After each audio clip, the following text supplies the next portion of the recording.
Muhammad bin Tughlaq, who was the son of Ghiyasuddin Tughlaq, who planned a conspiracy and led to the death of his father Ghazi Malik, ultimately rose to power after him.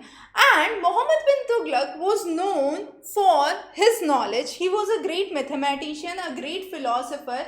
He was a very learned and an accomplished person, but whatever he did, he failed totally as a ruler. As a ruler, he was not able to bring the schemes properly. Even the schemes which were good were not implemented properly. So in both ways, he was not one of the successful leaders, we could say, who could keep the empire united. There were four important happenings that happened under his reign, and those were the taxation in the Doab area, the transfer of capital, token currency, and failures of expedition. We would understand how these policies were responsible for the decline of the Tughlaq dynasty, and despite being an accomplished and a well-read, well-learned person, he created defective policies. So the first policy was the taxation in Doab.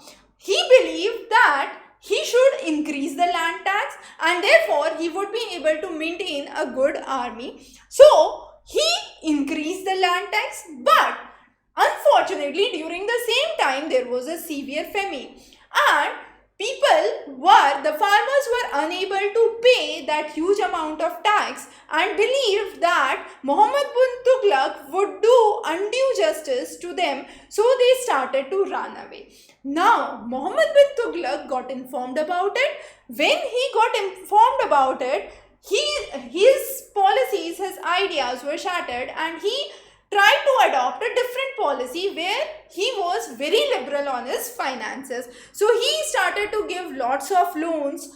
He started to give seeds for agriculture. He even started and asked people to dig wells, the payment of which would be made by the kingdom. But this was too late. At this point of time, all the farming system was under a collapse. So the taxation in the region of the Ganga Yamuna Doab predominantly failed because of the policies of Muhammad bin Tughlaq. The next defective policy was transfer of capital. Now, what he believed was he has established a stronghold in the North India.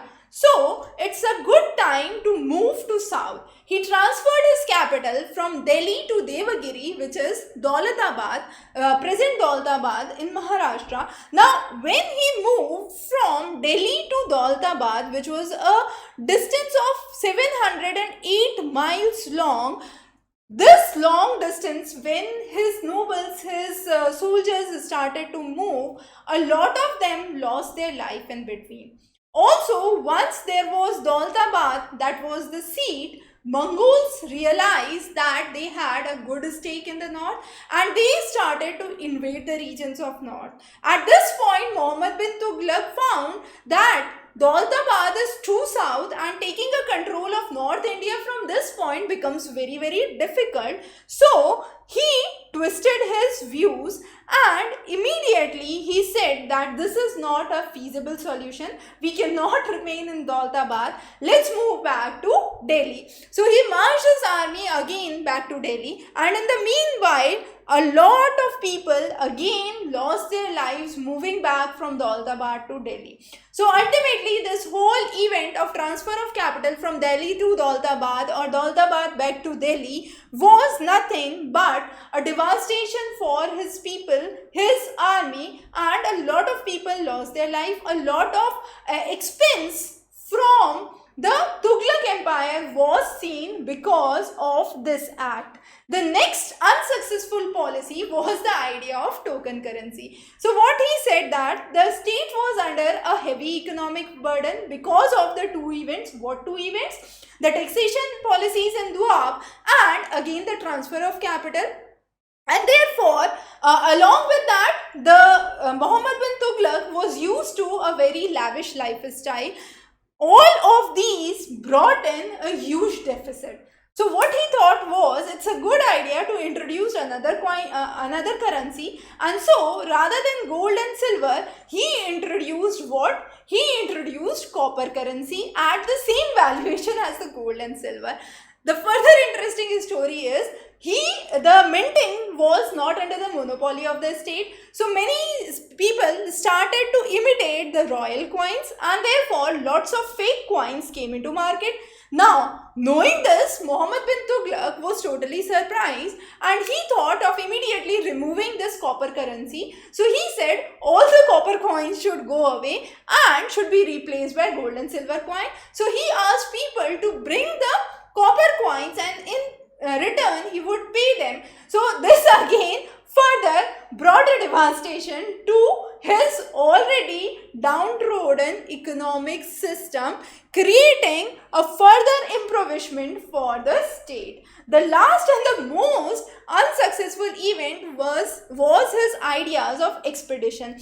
Now, what he did was, in the beginning, he marched his army to the region of Kangra near Himachal Pradesh, and away from Kangra, he was trying to capture Tibet.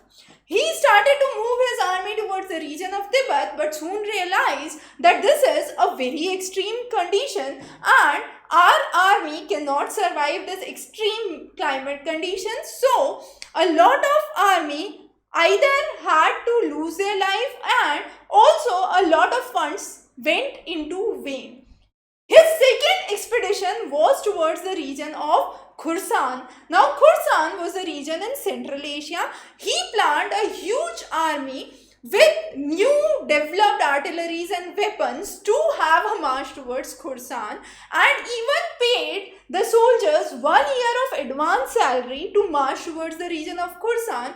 But at that time, he realized that his treasury has suffered huge losses and this mission cannot be completed. So again, this project was totally laid off. Both of these were some of the major failures, but this was not the end. His repeated failures made him highly unpopular among the local people.